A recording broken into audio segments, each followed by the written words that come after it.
तो hello my dear student, कैसे हैं आप लोग। आज हम आपको पढ़ाएंगे बोर्ड का बहुत ही इंपॉर्टेंट टॉपिक जिसको बोलते हैं coulombs law.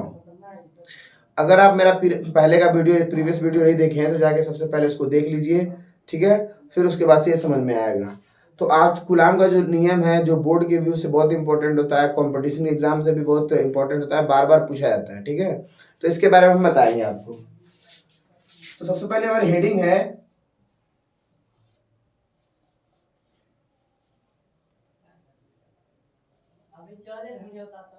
Coulombs law. Coulombs law क्या होता है बेसिकली? कूलाम्स लॉ होता है ये एक इंटरेक्शन, चार्जों का इंटरेक्शन होता है। ये क्या होता है? ये होता है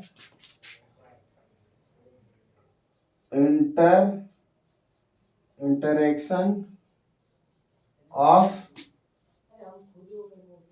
चार्जेस, ठीक है ना। दो चार्जों के बीच का क्या है? इंटरेक्शन होता है। अब इंटरेक्शन कैसे होता है मैं उसके बारे में फुल टू डिस्कशन करूंगा। जैसे कि सपोज दैट यहाँ पे कोई चार्ज है, चार्ज दिख रहा है आपको? नहीं, तो बड़ा बना दो। ये चार्ज है एक, ये एक चार्ज है और एक चार्ज ये है। अब दोनों के बीच में कुछ दूरी होगी, कुछ डिस्टेंस होगा, जिसको हम कुछ मान लेते हैं आर, सपोज दैट मान लो। अब इस चार्ज, मान लो ये क्या पॉजिटिव है और ये मान लो कि पॉजिटिव, ये भी पॉजिटिव है, सपोज दैट मान लो, ऐसा मान लो। अब ये चार्ज के बीच में ये वाला चार्ज इसको क्या करेगा? रिपेल करेगा, और ये वाला चार्ज क्या करेगा? इसको रिपेल करेगा, ठीक है। ये वाला चार्ज इसको रिपेल करेगा और ये वाला चार्ज इसको रिपेल करेगा। मतलब कि देखो, ये 1 बोल देते हैं और इसको हम 2 बोल देते हैं। तो 1 वाला 2 को रिपेल करेगा और 2 वाला 1 को रिपेल करेगा। बेसिकली यही है, इसी को इंटरेक्शन कहते हैं। और हम बता दें कि जिस लाइन पे ये फोर्स एक्ट करता है उसी लाइन पर रिपेल भी करता है। अगर मैं बोल दूं कि ये चार्ज, अगर एक को ये दूसरा साइन मान लो, ये नेगेटिव चार्ज है, तो ये एक दूसरे क्या करेगा? अट्रैक्ट करेगा। इसके पहले ये बताया था हमने, बहुत पहले बताए थे कि नेगेटिव और पॉजिटिव, नेगेटिव चार्ज और क्या होते हैं? Positive charge. मतलब पॉजिटिव चार्ज और नेगेटिव चार्ज अगर हो, अगर पॉजिटिव चार्ज नेगेटिव चार्ज हो, या नेगेटिव चार्ज और क्या हो? पॉजिटिव चार्ज हो, ठीक है। इसको थोड़ी देर के मिटा दें तो ये एक दूसरे क्या करेंगे भाई? अट्रैक्ट करेंगे। अगर एक चार्ज पॉजिटिव है और एक चार्ज नेगेटिव है, या फिर ये एक चार्ज नेगेटिव हो और एक चार्ज क्या है? पॉजिटिव है, तो दोनों एक दूसरे क्या करेंगे? अट्रैक्ट करेंगे। और इसी तरह जैसे कि दूसरा हम बताए थे कि यदि एक चार्ज पॉजिटिव है और दूसरा चार्ज भी कैसा है? पॉजिटिव है, या फिर एक चार्ज नेगेटिव है, दूसरा भी क्या है? नेगेटिव है, तो ये दोनों एक दूसरे क्या करेंगे? रिपेल करेंगे, ठीक है। तो अगर मैं बोल दूं कि सेम चार्ज है दो, तो ये एक दूसरे क्या करेंगे? अट्रैक्ट करेंगे। और जब अट्रैक्ट करते हैं तो उस चार्ज के बीच में लगने वाला जो फोर्स होता है, इंटरेक्शन फोर्स के कारण जो फोर्स लगता है हमारा, दोनों चार्ज के इंटरेक्शन के कारण जो फोर्स लगता है, उसी को बोलते हैं कूलाम्स लॉ। और ये किन किन बातों पे फॉलो करता है, या मतलब कि उस पे लॉ को फॉलो करता है, उसको भी बताएंगे। इतना आप नोट करिए, फिर मैं आगे चलूं। मिटा दो इसको। अब आपको बात मालूम हो गई, इसको भी मिटा दूं थोड़ी देर के लिए। अब देखिए, सपोज दैट मान लो यहाँ पे कोई चार्ज है, ठीक, ये प्लस चार्ज है और एक चार्ज यहाँ पर है, एक चार्ज यहाँ पर है, ये भी प्लस है, ठीक। इसको हम 1 बोल देते हैं, चार्ज Q1, इसको चार्ज Q2। कोई दिक्कत इसमें? कोई दिक्कत नहीं चाहिए। यानी कि ये 1 चार्ज है और ये कैसा चार्ज है? 2 चार्ज है। अब ये जो चार्ज का सेंटर होगा, इस चार्ज के सेंटर से इस चार्ज के सेंटर तक, इस चार्ज के सेंटर से इस चार्ज के सेंटर तक के बीच का डिस्टेंस कितना होता है? R होता है, ठीक है। इस जो ये चार्ज होता है, इसका सेंटर होता है, और इसका सेंटर ऑफ चार्ज जो बीच का डिस्टेंस होता है, क्या होता है? R होता है, ठीक। अब ध्यान से देखो, फोर्स 1 2, 2 के कारण 1 पे जो फोर्स लगेगा 1 2, मतलब कि 1 पे लगने वाला फोर्स 2 के कारण, मतलब ये वाले चार्ज के कारण इस पे फोर्स लगेगा। समझो बात। देखो, मैं एक बार ध्यान समझिए, एकदम बहुत शांति समझिए। इस पे जो फोर्स लगेगा इस चार्ज के कारण लगेगा। तो 1 पे लगने वाला फोर्स किसके कारण, 2 पे लगने, मतलब कि force 1 due to 2, force 1 due to 2, मैं लिख देता हूं यहाँ पे फोर्स 1 ड्यू टू सेकेंड, ठीक है। और इस पे इसको क्या बोलेंगे, मतलब 2 पे लगने वाला फोर्स 1 के कारण, मतलब देखो क्या लिखेंगे F2 1, यानी इसको लिखेंगे फोर्स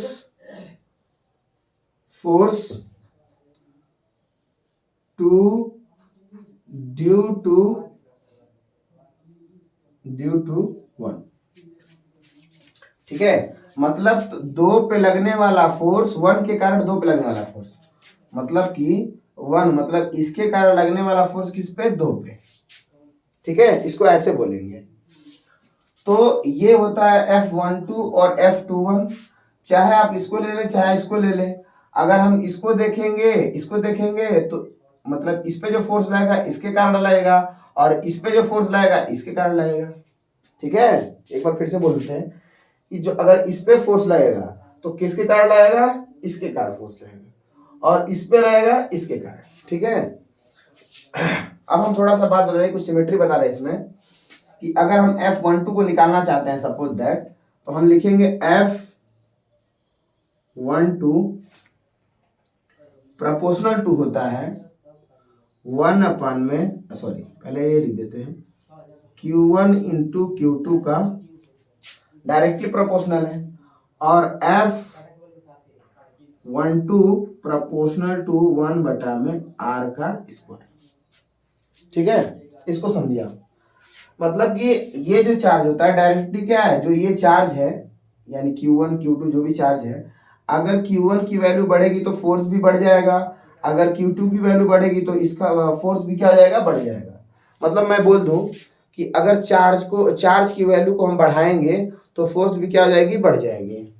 और ये चार्ज जो लेते हैं पॉइंट चार्ज लेते हैं ना भाई, मैं बता देता हूँ यहाँ पे क्या है, पॉइंट चार्ज है, पॉइंट चार्जेस, मतलब ये भी पॉइंट चार्ज है, ये भी, ठीक है ना, पॉइंट चार्ज ही लेंगे, दूसरा नहीं ले सकते हैं। इक्वेशन 1 बोल सकते हैं इसको इक्वेशन 2 बोल सकते हैं। अब इसको मिटा के थोड़ी सी कहानी स्टार्ट करें क्या, इसको मिटा दें। अच्छा इसको लिख सकते हैं, इसको हम लिख सकते हैं मिला के, इसको हो सकता है फ्रॉम यहाँ से लिखते हैं, फ्रॉम इक्वेशन 1 एंड 2 से हम इसको कह सकते हैं, इक्वेशन 1 हमारा क्या था, प्रोपोर्शनल टू Q1 Q2 अपान में R का स्क्वायर, या इसको हम ऐसे भी कह सकते हैं, इम्प्लाई दैट F ये 12 था, F12 equal to K Q1 Q2 अपान में R का स्क्वायर, ये हो गया आपका कूलम्ब का नियम। और ये फार्मूला एक्ट करता है।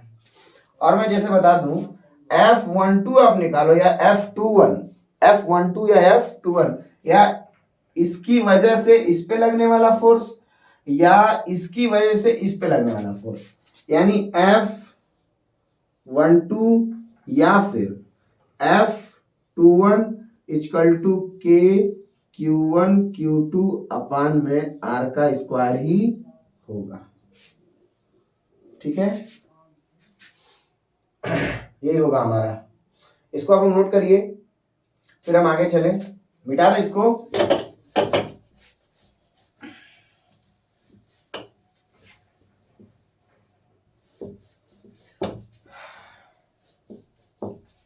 अब जैसा कि फॉर्मूला हमारा आ गया है, अब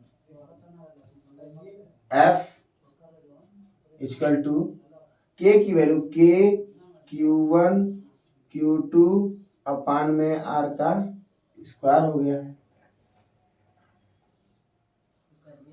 अब K इक्वल टू होता है 1 अपान में 4 पाई एप्सिलॉन नॉट, और मैं बताना चाहता हूं कि K की वैल्यू जो होती है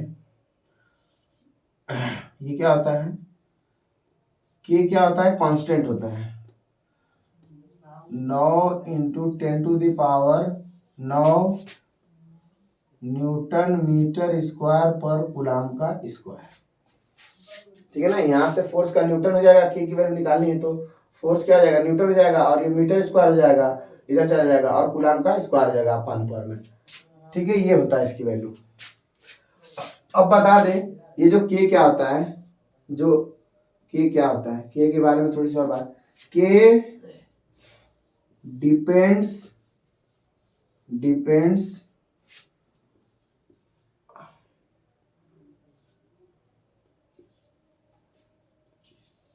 अपॉन मीडियम। के डिपेंड्स अपॉन मीडियम, ठीक है ना। के का फार्मूला ये होता है, के डिपेंड्स अपॉन मीडियम। आया समझ में, मतलब जो कि अगर मैं फोर्स, मतलब मीडियम क्या होता है, के या मीडियम क्या है, मीडियम जैसे कि मतलब कि मीडियम तेल हो गया, शीशा हो गया, पानी हो गया, हवा हो गया, वैक्यूम हो गया, ये सब क्या है, मीडियम है। तो के ये मीडियम को देख के मीडियम पे डिपेंड करता है के, ठीक है ना। और कूलॉम का नियम यही होता है कि अगर दो चार्जेस हैं, इंटरैक्शन चार्ज के बीच में इंटरैक्शन फोर्स एक्ट करता है, आपको मालूम है। तो ये के की जो हमारा के वो होता है, के होता है 1/4πε0 होता है। इसकी वैल्यू होती है के equal to 10⁻9 into 10⁻9 newton metre square पर कूलॉम का स्क्वायर। और के क्या होता है, डिपेंड्स अपॉन मीडियम पे डिपेंड करता है। मतलब कि करंट एग्जिस्ट करता है वहां पे जहां पे मीडियम पे डिपेंड करता है, मीडियम के रेस्पेक्ट में एग्जिस्ट करता है। जैसे कि मैं बोल दूं कि जैसे कि मान लीजिए कि लाइट पानी में या फिर शीशा में, तेल में, तरह तरह के मीडिया होते हैं, वहां पे इलेक्ट्रिसिटी को फाइंड करना वो अलग अलग जगह पे डिपेंड करता है। ठीक है,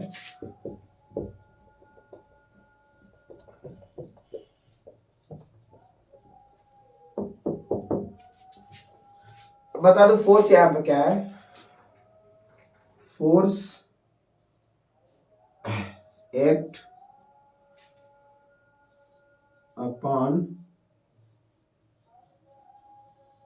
फोर्स भी क्या करता है, मीडियम पे डिपेंड करता है। ठीक है, इसको नोट करिए फिर आगे चले। और ये आर जो होता है इनवर्सली प्रोपोर्शनल होता है, जैसे कि हम बोले थे 1/r का स्क्वायर। अगर आर की वैल्यू बढ़ाएंगे तो फोर्स क्या हो जाएगा, घट जाएगा। ठीक है ना, बेसिकली यही होता है, क्योंकि ये क्या है, मतलब इनवर्सली प्रोपोर्शनल है ना, फोर्स के डायरेक्टली प्रोपोर्शनल नहीं है, इनवर्सली प्रोपोर्शनल, मतलब कि उल्टे में है। अगर आर की वैल्यू बढ़ाएंगे तो फोर्स क्या हो जाएगा, बढ़ जाएगा। अगर आर की वैल्यू 2 रख देंगे तो 2 गुना नीचे कितना 4 हो जाएगा। जैसे मैं बता दूं कि एफ आर कितना हो जाएगा, एफ प्रोपोर्शनल टू 1 बटा में कितना जाएगा, 4 हो जाएगा। और अगर इसकी वैल्यू अगर 1 रख दूं तो एफ प्रोपोर्शनल टू 1/1 हो गया, यानी कि ये वैल्यू ज्यादा होगी, ये वैल्यू कम होगी। अगर हम यहाँ पे आर की वैल्यू 2 रखे हैं तो कितना हो गया, ये ज्यादा, ये कम हो गया है। और इसमें अगर 1 रखा हूं तो ये क्या हो गया, ज्यादा हो गया। मतलब आर की वैल्यू यहाँ ज्यादा थी, यहाँ पे आर की वैल्यू क्या थी, कम थी। आया समझ में। अब ये नोट कर लीजिए फिर आगे चले।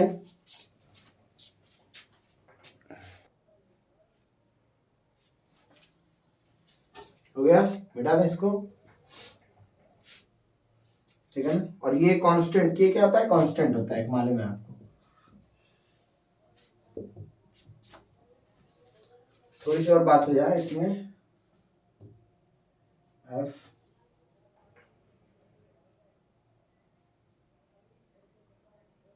एफ एक्ट, सॉरी, ये जो के होता है क्या होता है, 9 इंटू 10⁻9 न्यूटन मीटर स्क्वायर पर कूलॉम का स्क्वायर। इसको आप लोग याद करना, इसको पूछता है। ठीक है, और ये होता है स्पेस के लिए, स्पेस या फिर वैक्यूम के लिए, वैक्यूम,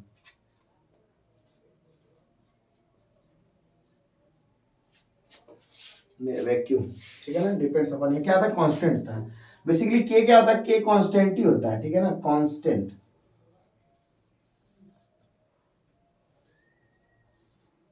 और F act along two charges, ठीक है ना। Force act along two charges, a line joining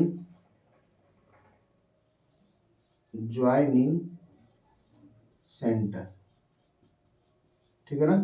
तो फोर्स एक्ट करता है टू चार्ज के बीच, फोर्स एक्ट एफ मतलब कि एफ एक्ट करता है अलोंग टू चार्जेस ए लाइन ज्वाइनिंग सेंटर, ठीक है ना, लाइन ज्वाइनिंग सेंटर।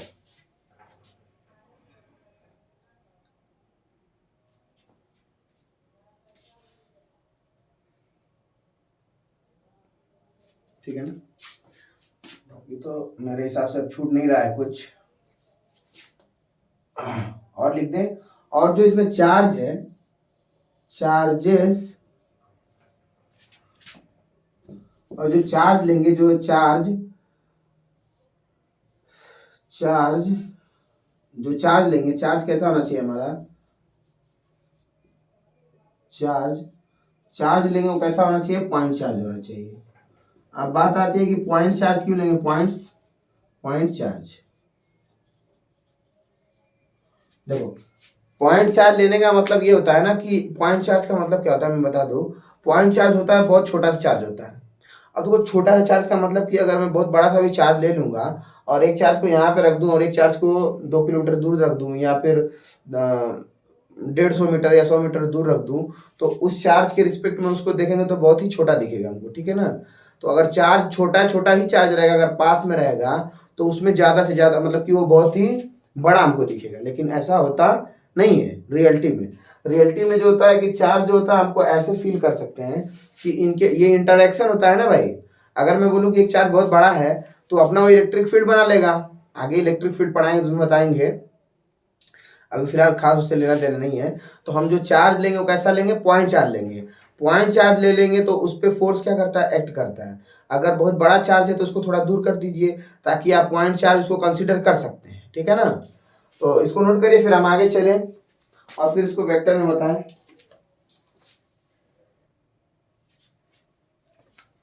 अब यहां बताएंगे वेक्टर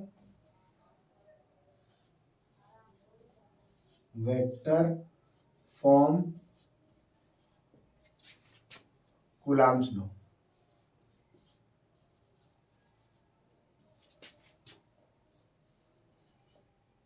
ठीक है। वेक्टर फॉर्म कूलम्ब्स लॉ बताएंगे वेक्टर फॉर्म में, ठीक है ना। तो मैं बता दूं यहाँ पे एक चार्ज था जैसा कि हम लिए थे, एक चार्ज लेते हैं यहाँ पे, ये इसको 1 बोल देते हैं, और यहाँ पे चार्ज लेते हैं Q2,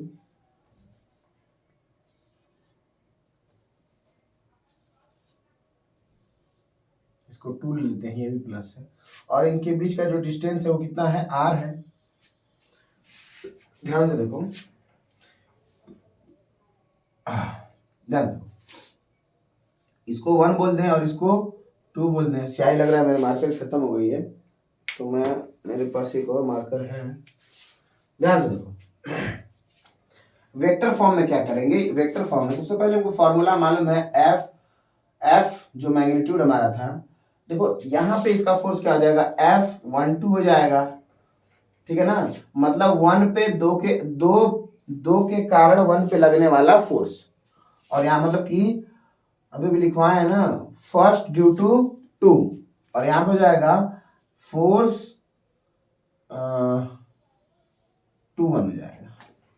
मतलब सेकेंड पे फोर्स किसके कारण लग रहा है, 1 के कारण लग रहा है, ठीक है ना। Force due to first, force due to second. अच्छा, अब यहाँ पे फोर्स हम लिए हैं तो सबसे पहली बात वेक्टर में लेंगे तो यूनिट वेक्टर लेते हैं, ठीक है ना। अगर हम R लेना है तो हम यहाँ से ऐसे अगर R लेंगे, ध्यान से देखो, अगर ये चार्ज पे इसकी तरफ से फोर्स लगेगा तो ये फोर्स किधर लगेगा, इधर लगेगा, और इसकी वजह से इस पे फोर्स लगेगा तो ये फोर्स किधर लगेगा, इधर लगेगा। यानी कि F F21 इधर लगेगा और F12 इधर लगेगा। अब इसको मिटा दें और ये बीच का डिस्टेंस r है, आप लोग याद रखिए। और मैं बोल दूं अगर यहां से लेकर यहां तक, ध्यान से देखो, अगर 1-2 के लिए बोल दूं तो मेरा डिस्टेंस कितना हो जाएगा, 1-2 भी बोलूंगा और ये भी बोलूंगा, ठीक है। ध्यान से देखो, ये 1 है, इसके लिए R1 होगा, इसके लिए R2 होगा। अब मैं बोल दूं यहां से लेकर यहां तक का डिस्टेंस कितना है, अगर डिस्प्लेसमेंट पूछूंगा तो कितना हो जाएगा, R1 माइनस R2। ये जो डिस्टेंस है इस फोर्स की वजह से है, ध्यान से देखो। अगर ये नहीं समझ में आ रहा सबसे पहले इसको देख लो, मैं बताऊंगा। R2 माइनस R1 जो डिस्टेंस होता है हम निकालते हैं, डिस्प्लेसमेंट जो होता है कि फाइनल माइनस इनिशियल, जो इसमें हम निकालना है, इसमें स्केलर निकालना है ना भाई, स्केलर निकालना है, तो हम लोग क्या करेंगे, फाइनल माइनस इनिशियल।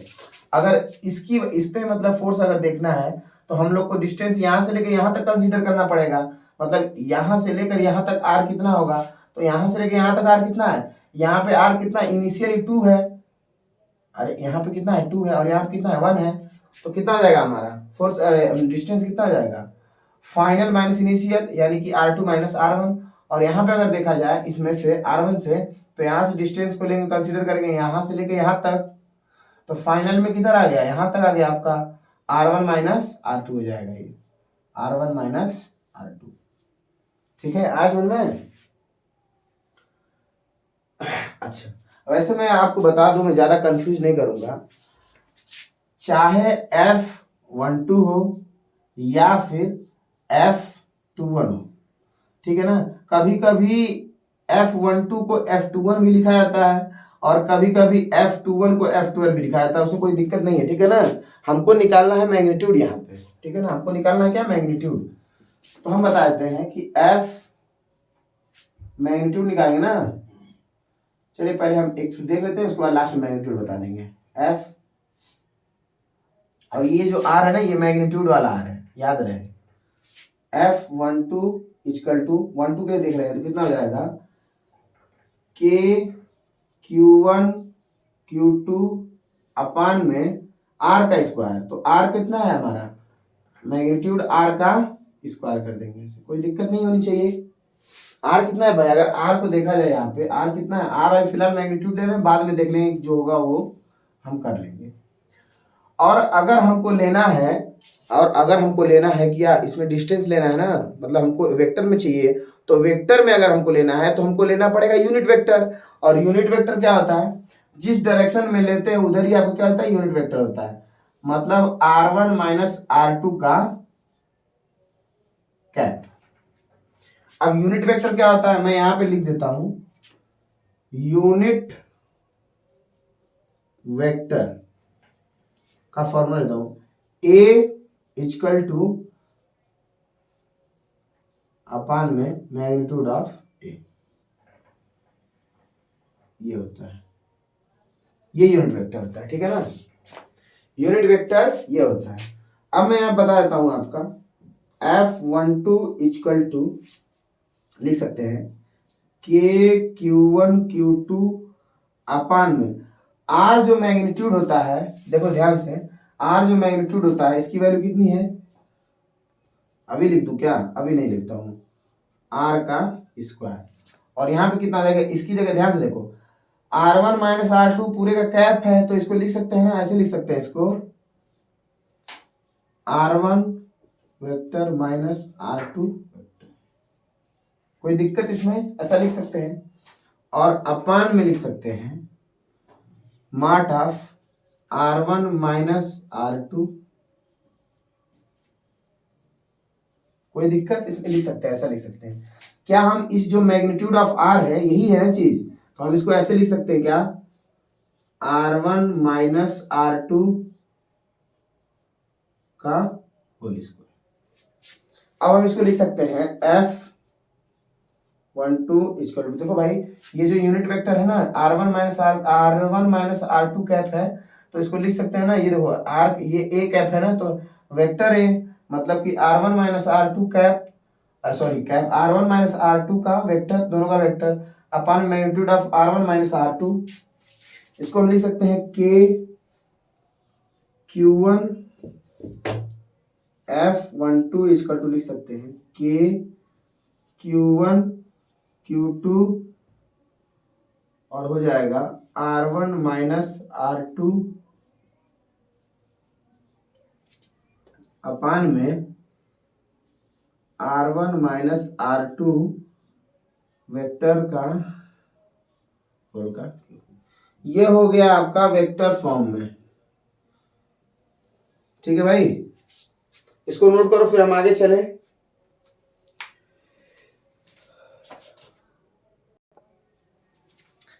अब देखिए, जैसा कि फॉर्मूला आया था F12 पे और आया था K Q1 Q2 अपान में R1 माइनस R2 मॉड का होल स्क्वायर, होल क्यू था सॉरी, और इंटू R1 माइनस R2। ठीक है ना। अगर F12 आ गया इतना और कोई बोल दे F21 कितना होगा, तो F21 क्या हो जाएगा, सेम यही चीज रहेगा, सिर्फ एक चीज बदलेगी। और आप लोग अब तक कमेंट कर सकते हैं कि क्या बदलेगा। R2 माइनस R1 हो जाएगा, जो R1 माइनस R2 था वो क्या हो जाएगा, R2 माइनस R1 और अपान में R2 माइनस R1 का होल का क्यूब हो जाएगा। बस ये चीज हो जाएगी। ठीक है ना। अब इसमें आपको ग्रेविटेशनल का और इसका कुछ सिमेट्री बताते हैं कि ग्रेविटेशनल से किस तरह से मतलब सामान एक जैसा दिखता है। ठीक है ना। लेकिन रियलिटी में ऐसा होता नहीं है, एक जैसा होता नहीं है। ठीक है। चार्ज की अलग प्रॉपर्टी होती है और जो होता है कि आपकी अर्थ जो होती है या ग्रेविटेशनल की अलग प्रॉपर्टी होती है। ठीक है, तो इसको नोट करो, फिर मैं आगे चलूं।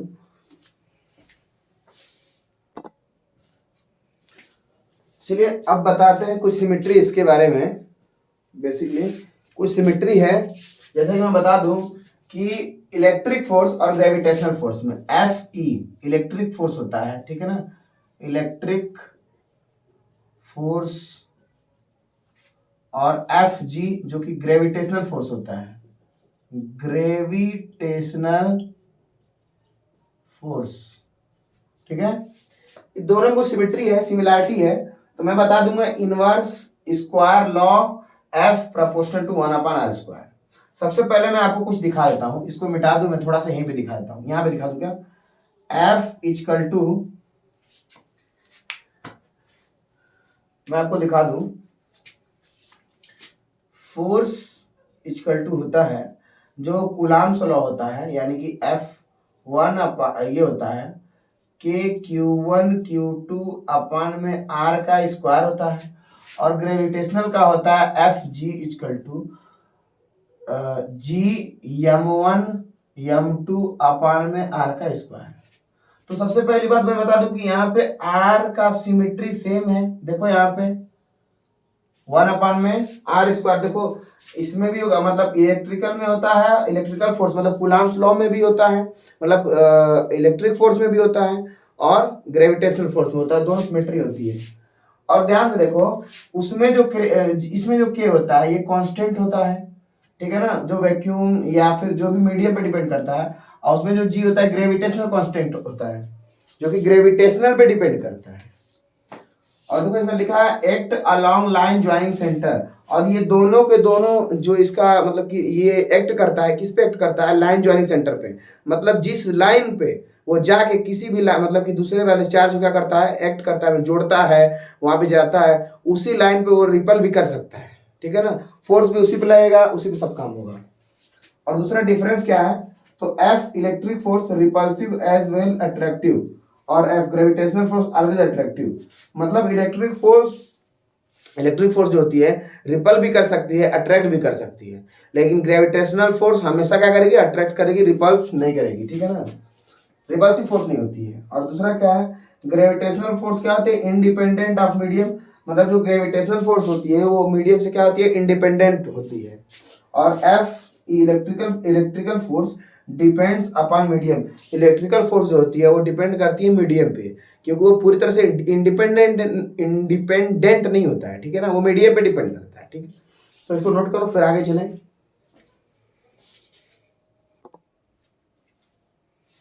चलिए तो सबसे पहले हम अब देखते हैं इसमें का limitation of Coulomb's law. Coulomb's law कहाँ पे मतलब कि वैलिड है, कहाँ पे वैलिड नहीं है। तो हम बता देते हैं सबसे पहली बात कि कुलाम्स लॉ जैसे कि दिया एक्सटेंडेड चार्ज नॉट और it is valid only 1 point charge, ठीक है ना, ओनली 1 पॉइंट चार्ज। अगर मैं बता दूं जैसे कि अगर ये नहीं चल रहा है तो मेरा ये तो चलना चाहिए। अगर ये कोई चार्ज है, कोई मतलब गोला है, इस पे ढेर सारे ऐसे चार्ज है, ठीक है, मतलब चार्ज इस पे क्या है, एक्सटेंडेड है, मतलब ढेर सारे चार्ज पे ऐसे क्या है, डिस्ट्रीब्यूटेड है। और इस चार्ज की वजह से, और मान लीजिए कोई और चार्ज है यहाँ पे इस तरह से, तो यहाँ पे आप कूलाम लॉ लगा नहीं सकते। यहाँ पे कूलाम लॉ लगाना वैलिड नहीं है। कहाँ पे वैलिड है? वैलिड सिर्फ कहाँ पर है कि अगर चार्ज कैसे हो, पॉइंट चार्ज हो, ठीक है ना। अगर मान लीजिए कोई पॉइंट चार्ज है, अगर एक और चार्ज है, चाहे यहाँ पे रहे और चाहे यहाँ पे रहे, उससे कोई मतलब नहीं है, ठीक है। दूसरा या माइनस प्लस हो तो यहाँ पे लगाना हम पॉसिबल है। ये चार्ज होना चाहिए कैसे है, it is valid only for point charge, ये पॉइंट चार्ज के लिए वैलिड है। और तीसरा पॉइंट क्या है कि बोथ चार्ज बोथ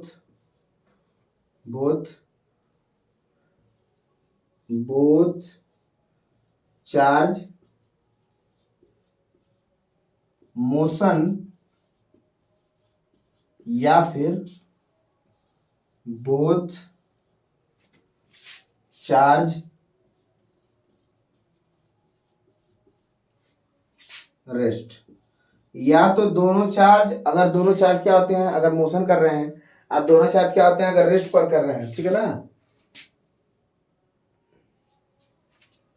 ठीक है। ध्यान देखिए, बोथ चार्ज मोशन और बोथ चार्ज मोशन, ठीक है। अगर दोनों के दोनों चार्ज क्या कर रहे हैं, मोशन कर रहे हैं, और या फिर इसी में इसको बोल देते हैं चौथा, और बोथ चार्ज रेस्ट। अगर दोनों चार्ज मोशन कर रहे हैं तो वहां पे नहीं होगा, या फिर दोनों चार्ज कैसे और रेस्ट पे होंगे तो वहां पे ये कूलाम्स लॉ लग जाएगा। और चौथा बता दें, पांचवा, अगर एक चार्ज रेस्ट पर है, एक चार्ज क्या है, रेस्ट पर है, और दूसरा चार्ज क्या है, मोशन में है, तो भी ये वैलिड है, ठीक है ना, तो ये वैलिड है। लेकिन अगर दोनों चार्ज कैसे हो, मोशन में हो, तो वहां पे वैलिड नहीं है। दोनों रुके रहेंगे तो वैलिड है, या फिर एक चार्ज चलता रहेगा, चुपुक चुपुक भागता रहेगा, और एक चार्ज जो रुका रहेगा, तो वहां पे वैलिड है, ठीक है ना। आया समझ में? इसको नोट करो फिर आगे चले।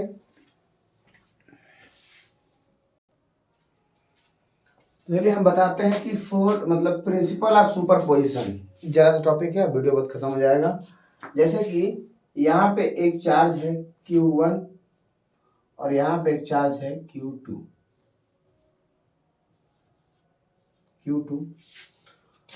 ये 1 है, ये क्या है, 2 है।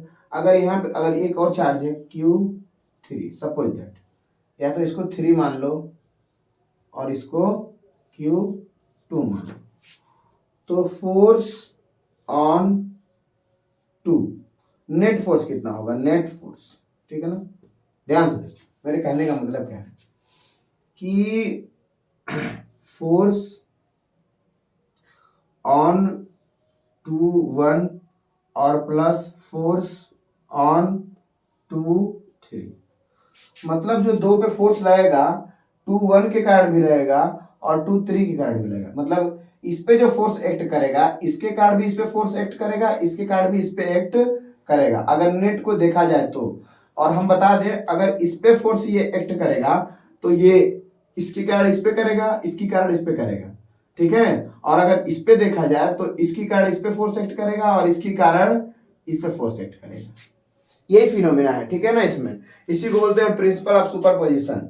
मतलब नेट फोर्स को देखना है तो हम लोग ऐसे कुछ इसको डिटेक्ट करेंगे, ठीक है। और अगर नंबर ऑफ फोर्स हो गया, मतलब कि एक Q1 है, एक Q2 है, और यहाँ पे Qn है, मतलब कि नंबर ऑफ चार्ज है, ठीक है ना। और भी हो सकते हैं, ठीक, तो वहां पे हम कह सकते हैं Q और फोर्स ऑन N, ठीक है ना, नेट फोर्स वही होगा F12 या फिर F23 या फिर प्लस Fn और हो जाएगा N-1 हो जाएगा, ये एक्ट करेगा। तो आज के लिए इतना ही, मिलते हैं नेक्स्ट वीडियो में। वीडियो अच्छा लगे तो लाइक करो, कमेंट करो, शेयर करो और अपने सारे दोस्तों को भेजो। 1000 मेरा टारगेट है कि आप लोग वीडियो ज़्यादा से ज़्यादा शेयर करें, अपने दोस्तों को, रिलेटिव को भेजें, ठीक है। तो चलिए मिलते हैं नेक्स्ट वीडियो में। जय हिंद।